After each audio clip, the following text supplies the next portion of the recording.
Staying with the economy, a congressional super committee is looking for ways to try to cut the nation's $14 trillion debt by more than $1 trillion. And a Wisconsin senator says he has a plan that would do that over 10 years.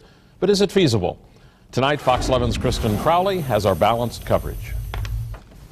Our country's debt problem is one both Republicans and Democrats are trying to solve. We just need to get more serious about debt and deficit reduction in this country if we're going to avoid a debt crisis. Republican Senator Ron Johnson says he has a plan that will help. He suggests nearly 60 items be cut from the nation's budget, totaling about $1.4 trillion over a 10-year period.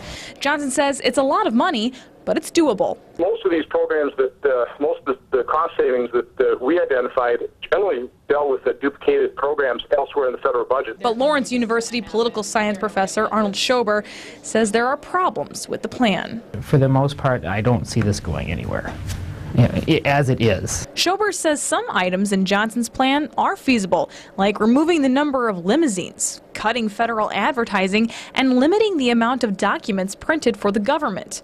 But he says others don't stand a chance. His cuts about restructuring retirement benefits or pension plans, those are things that are going to garner strong pushback from within the federal government. But Johnson says some cuts look worse than they are. You maybe take a look at the programs and go, boy, that's going to really hurt some folks. The fact of the matter is those folks are probably being served, and funding is probably showing someplace else in the federal government as well. Johnson says all members of the Senate have been asked to come up with ideas to cut between $1.2 trillion and $1.5 trillion from the budget.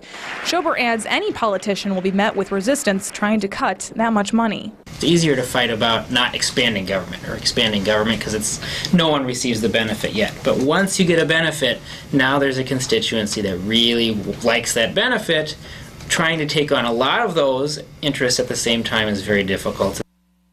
Senator Johnson hopes other political leaders will look at his plan and consider it. I tried to get a comment from Democratic Senator Herb Kohl. He did not return my calls. In the News and Content Center, Kristen Crowley, Fox 11 News.